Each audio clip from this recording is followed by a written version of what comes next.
the idea of directing and producing and creating my own content and maybe managing talent or having an agency or maybe, I don't know, but I know that this industry is where I want to be, and I know this is where I want my career to go.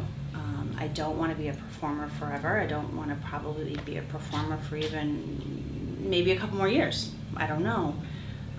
But this is the industry I want to be in, and whatever role that is, it's going to present itself, and it's going to happen. I'm not going anywhere.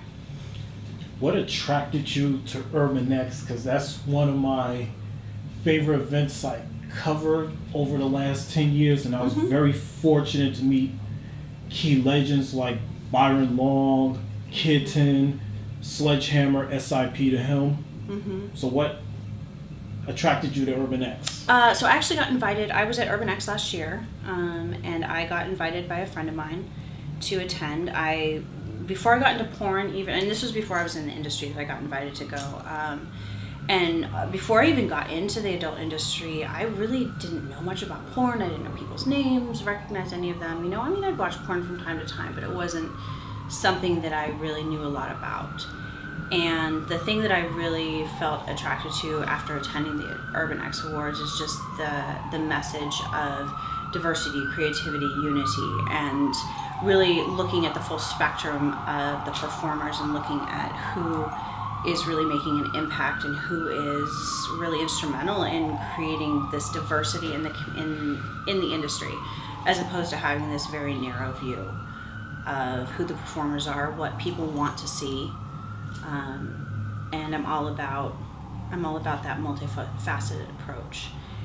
And I think I also see the potential of what this could be, because a lot of people are getting burnt out on the mainstream porn movements. How there's so much of sellouts, and there's so much of this backroom dealings and payouts and whatever else, politics.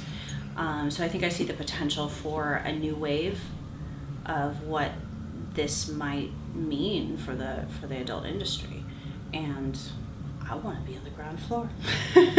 So I'm positioning myself, and I feel very passionate about it, and I love to plan things. I love to be involved in these kind of things, and I'm very good at it.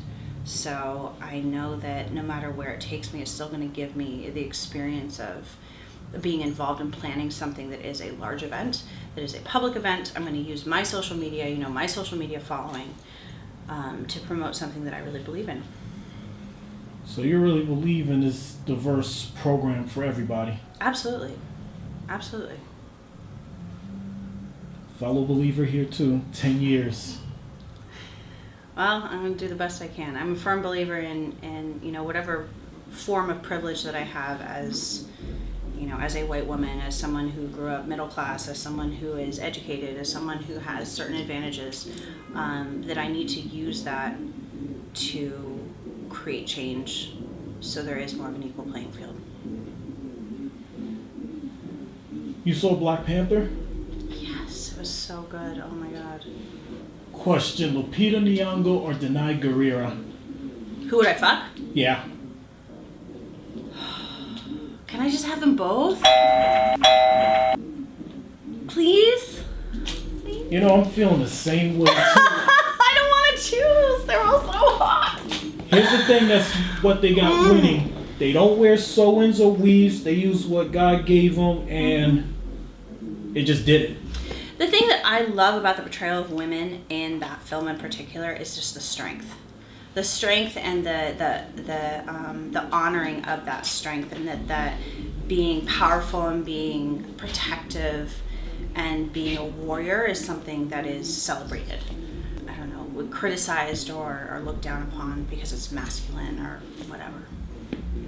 Well, it's a refreshing movie in a lot of ways because, one, I could be proud to say personally, no pimps, no drug dealers, no damn slaves, action, of course the occasional punchlines here and there, but I wasn't disappointed.